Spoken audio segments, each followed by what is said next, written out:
Madame, Monsieur, bonsoir. La série des morts dans les carrières du Katanga, on en parle encore dans cette édition du journal. Nous nous rendrons dans la ville minière de Kolwezi où plusieurs creuseurs ont succombé par manque d'oxygène dans leur galerie. Et puis c'est un énième acte de générosité que vient de poser le couple Katumbi.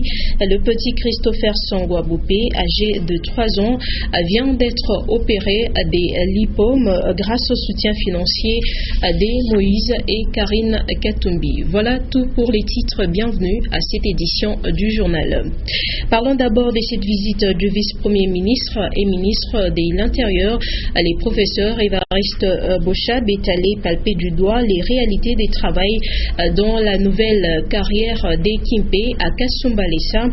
Dans sa suite, le numéro 1 au pays de la police nationale ainsi que les gouverneurs Moïse Katumbi Chapwe. Je propose de suivre cet élément de reportage avec Nono Landou et Stéphane Chissou.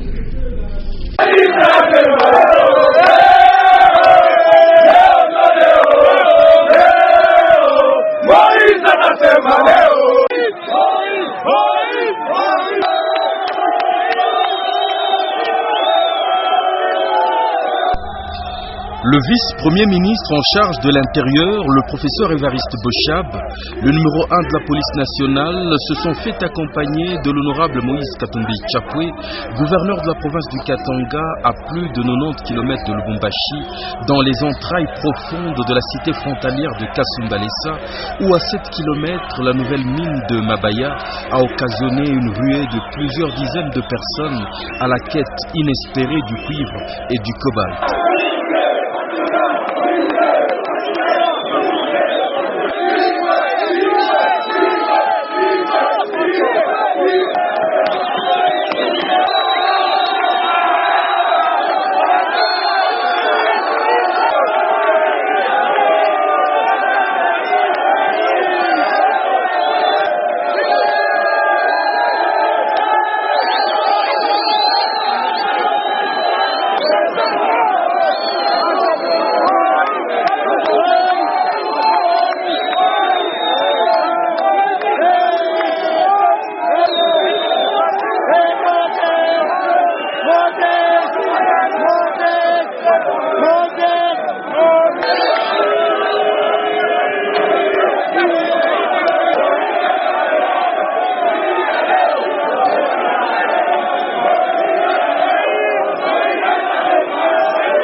Descente effervescente effectuée ce samedi 5 septembre 2015 où, assiégé par des creuseurs exaltés, le gouverneur Moïse Katumbi a délivré un message qui à la fois apaise et remet de l'ordre dans la carrière la plus populaire du Grand Katanga.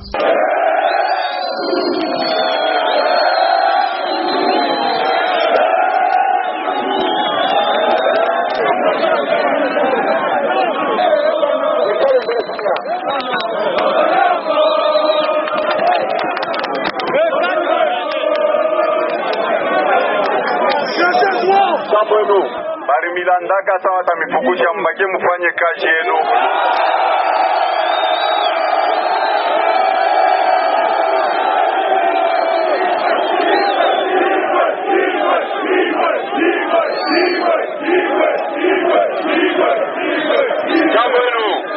Mambo ya pourcentage katala niwe mwana kupa munjimu.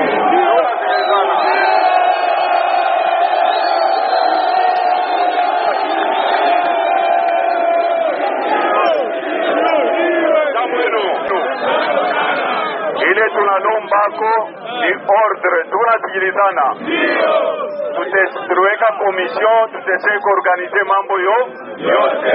Jo pale vice premier kuyo ni kuangalia jo kuweka ordre, tunasikilizana.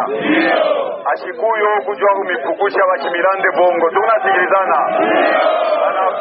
Jambo enu aribeba jambo enu aribeba na responsable numero 1 wa la police kwa Kinshasa. Tunasikilizana. Ndio ya kuangalia sema amutake mambo ya kuishi ndio pale mwana kwa kuteswa humu. Tunasikilizana. tusikilizane mzuri. Jambo yenu. Ile tunalombako atutafute watoto kiloko ba bebe muifwachi. Tunasikilizana. Jambo yenu.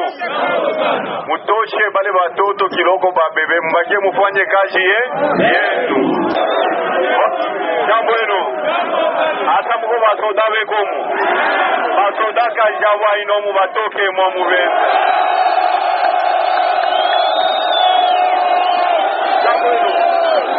Alors, jambo yenu. Mambo ya pourcentage hapana, bakuze kubei normal hapana, mambo ya pourcentage. Tunasikilizana. Jambo yenu. Inaona jambo yenu. Inaona na bashinwa humu na mwana kwa bakrezer.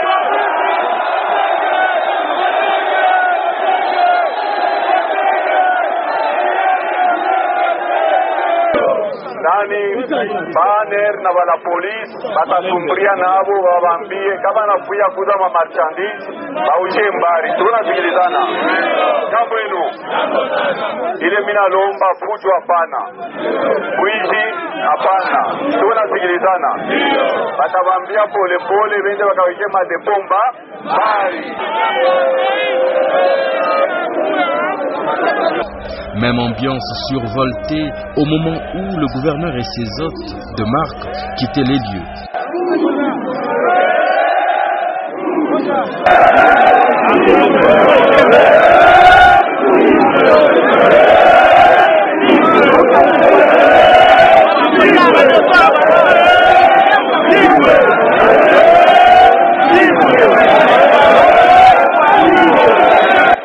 À la fois euphoriques et apaisés, les créateurs accompagneront à leur manière leurs visiteurs se cramponnant à la voiture du gouvernement. Ambiance surréaliste.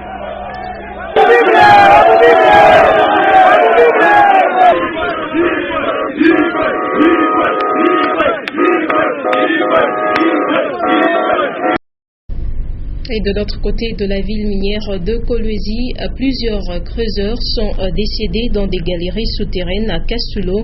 Les manques d'oxygène est à la base de ce drame. Les autorités de la ville, dont les maires, sont allés s'enquérir de cette situation sur place même à Kassulo. Diane Kassongo-Nyota, Richard Chimba. Selon les creuseurs rescapés, c'est le manque d'oxygène qui est à la base de ces décès. Plusieurs corps de ces exploitants artisanaux seraient encore restés dans les galeries souterraines.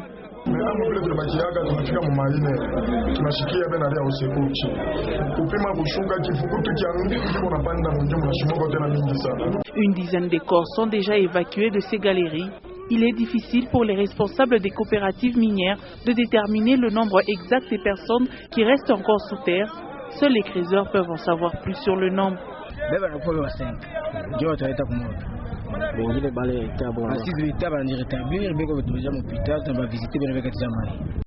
À Kolwezi, c'est près de 25 000 creuseurs qui envahissent les sites miniers, et Kassulo, un quartier résidentiel transformé en zone d'exploitation, en compte plus de 2000. Malgré ces multiples cas de décès dans cette entité, l'on se demande pourquoi les autorités de la ville traînent à stopper l'exploitation. Plusieurs efforts ont déjà été fournis pour la délocalisation de ces exploitants de Kassulo. Même un autre site d'exploitation leur a été donné à Moussonoï, mais ces creuseurs ont continué à travailler dans la clandestinité. Numéro 1 wabu tunalomba hivi tutoki tushibe nyewe, sino tutakufa kupita. Angalia tunacha maiti ngapi, tunacha mavevu ngapi. Tutenziwe na kufa paka vile ube tutumike juu ya kufa, tunatumika juu ya kuwila. Soulignant que le manque d'emploi est la cause principale qui pousse beaucoup de familles à fréquenter les carrières, un phénomène qui est à la base du faible taux de scolarisation dans la ville de Kolwezi. Voilà, c'était là les images d'Ogi Fortuna Kassongo. Et puis l'entreprise minière Tenke-Fungurume Mining a remis le jeudi dernier un lot important des matériels de mécanique générale et de l'électricité industrielle à l'école du cinquantenaire de Kolwezi. Un lot des matériels techniques qui vient équiper les deux ateliers construits récemment, toujours par Tenke-Fungurume Mining. Refin Kibambe et Etienne Ilunga. C'est un important lot de matériel de mécanique et de l'électricité que l'entreprise Tenke-Fungurume Mining vient de mettre à la disposition de l'école du cinquantenaire de la ville de Kolwezi. Dans ce lot, des étaux, des établis, des lampes à souder, des pinces, des scies, des pieds à coulisses, des tuyaux PVC, des moteurs, bref, tout ce qu'il faut pour une bonne formation technique. La cérémonie des remises de ces équipements s'est déroulée jeudi 3 août 2015 dans l'enceinte de l'école en présence de Madame le maire de la ville de Kolwezi et autres personnalités politico-administratives auxquelles se sont joints le corps professoral et responsable de l'école. Un geste salué par Charlotte Chimenjinga, maire de la ville de Kolwezi. Dire merci à TFM, réitérer notre gratitude parce que ce n'est pas la première fois que nous recevons de TFM soit du matériel ou construction, des écoles, n'en parlons pas. Monsieur l'abbé Eustache Chikalou, coordonnateur des écoles catholiques et dont la gestion de la dite école lui est confiée, promet d'en faire bon usage. J'adresse les sentiments de gratitude à l'entreprise TFM pour son attention particulière et bienveillante dans le secteur de l'éducation. Nous pensons que cette énième œuvre sociale ne sera pas la dernière dans ce secteur. TFM considère l'éducation comme l'un des piliers du développement durable. Il tient de souligner que ce matériel vient équiper les 2 ateliers de mécanique générale et électricité industrielle construits tout récemment par Tenke Fungurume Mining. Chaque année, à l'approche de la saison pluvieuse, la cité d'Ekubo, à plus de 250 km de la ville de Lubumbashi, sur la route qui mène vers Mitwaba, enregistre une épidémie de choléra.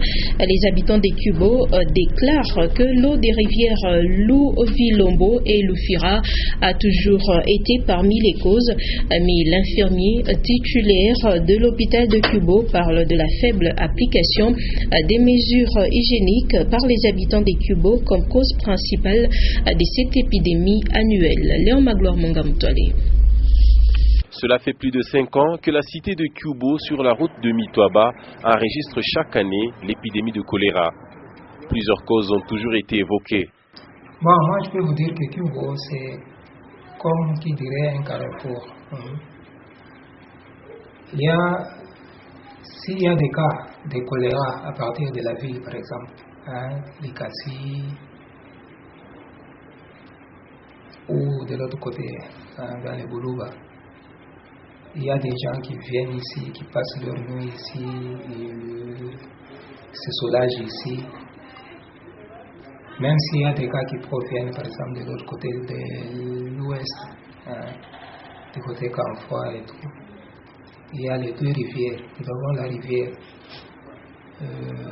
Louvilombo et la rivière Lufira. Tout vient se jeter. Il y a un affluent ici de la rivière Louvilombo.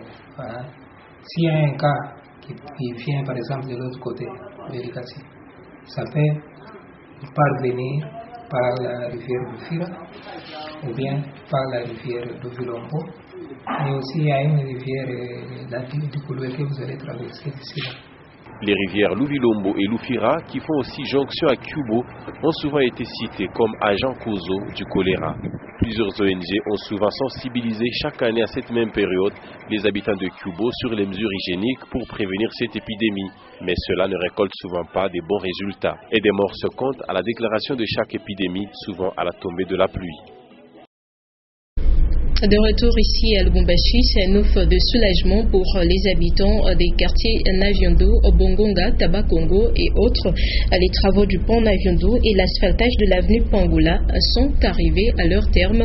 Une satisfaction pour les habitants qui autrefois éprouvaient d'énormes difficultés pour emprunter ces artères. Antoine Roger Mbouimamba, Sylvain Motambaye pour les détails. Le pont Naviondo, c'est un imposant ouvrage jeté sur le canal Naviondo. C'est un désenclavement total et fin du calvaire pour les habitants de 4 quartiers environnants. Tabakongo, Bongonga, Naviondo et Kampemba, où en période pluvieuse comme chaude, la traversée était une corvée. Tukiangalia masiku ya mbele gisi tulikuwa tunateswa ifashi vraiment Par rapport à la situation d'antan quant à la traversée dans ce quartier, nous saluons la construction de ce pont. Pendant la pluie ou en saison sèche, on est en sécurité. Merci aux autorités.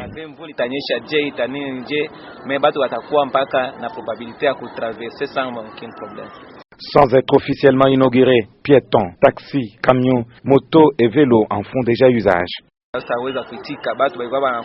Et s'il mourait des gens, combien de gouverneurs sont passés? Seul Moïse Katumbi vient de relever le défi. Merci à lui. Et tout au long du pont, c'est une piscine de fortune fréquentée par les mineurs pour la plupart, vacanciers ou pas. C'est ici qu'ils viennent se baigner, dans cette eau du canal impropre, au point d'attraper des maladies. Juste à côté, d'autres jouent au football. Et marché, il y a aussi élu domicile. Par ailleurs, l'avenue Pangula a été asphaltée dans son entièreté, ce qui fait la joie des usagers, surtout pour les écoliers, d'ici la rentrée scolaire 2015-2016. Je vous le disais dans le titre, les couples Katumbi est venu au secours d'un petit garçon qui souffrait des lipomes depuis sa naissance. À travers Fulbert Simbi, chargé du social, cet enfant a été admis au centre des chirurgies et traumatologie. Christopher y a subi l'opération qui a réussi. Edouard Kankou, Mecha Kaimbe. Christopher Sangwa-Bopé, c'est ce petit garçon âgé de près de 4 ans qui a souffert de 2 lipomes depuis sa naissance. Cette tumeur l'a rongé au point de plonger ses parents démunis dans le désespoir.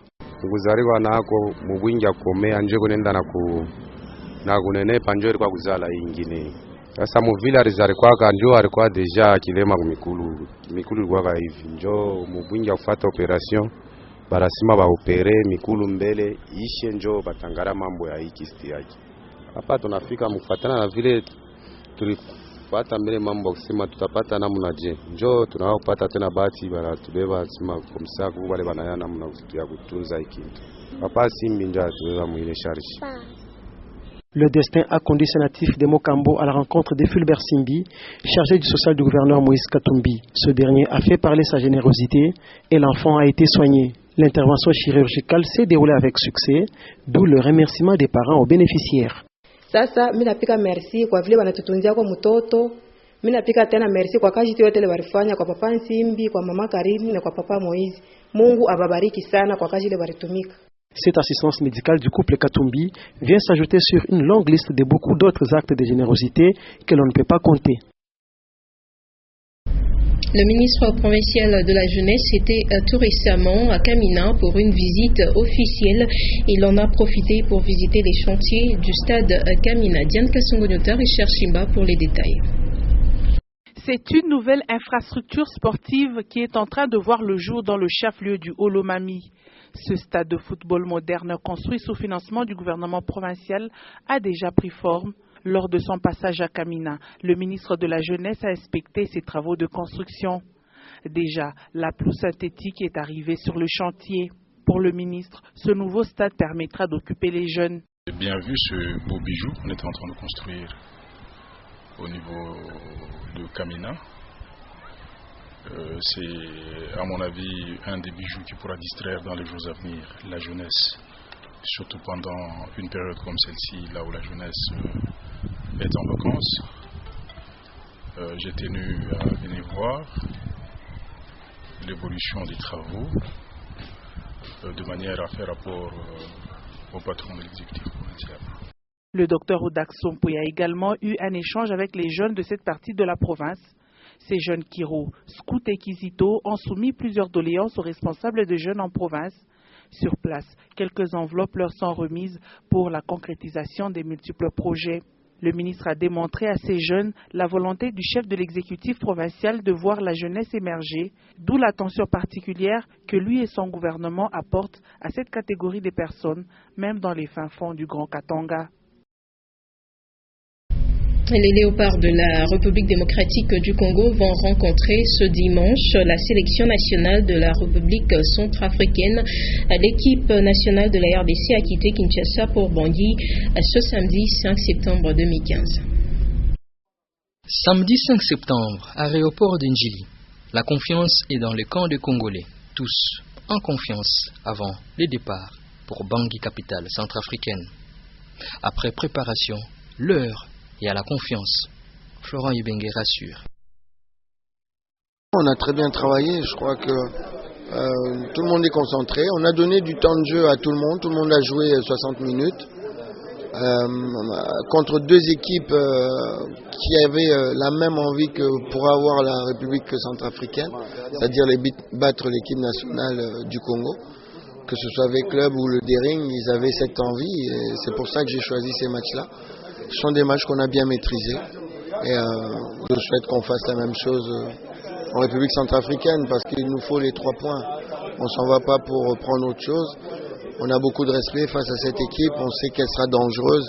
Ça fait 3 ans qu'elle n'a pas joué chez elle. Elle est en situation de conflit. Elle voudra justement faire l'unité nationale en gagnant ce match-là. On sait qu'on connaît la puissance du football dans ce cas-là. Après formalité, cap vers les tarmacs pour l'envol. Vous avez compris. Voilà, madame, monsieur, ce sera tout pour cette édition du journal, mais ne nous quittez pas tout de suite car nous allons vous proposer une page magazine en rapport avec l'entreprise minière Tenke-Funguru Mining qui a remis jeudi dernier un lot important des matériels, des mécaniques générales et de l'électricité industrielle à l'école du 5 conteneurs de Kolwezi. Mais le rappel de titre avant de nous quitter complètement. La série des morts dans des carrières artisanales du Katanga, on en a parlé dans cette édition du journal. Nous nous sommes rendus dans la ville minière de Kolwezi où plusieurs creuseurs ont succombé par manque d'oxygène dans leur galerie. Et c'est un énième acte de générosité que vient de poser le couple Katumbi. Le petit Christopher Sangwa-Boupé, âgé de 3 ans, vient d'être opéré des lipomes grâce au soutien financier de Moïse et Karine Katumbi. Merci à vous de nous avoir suivis. Très bon suite de programme sur Nyota Télévision.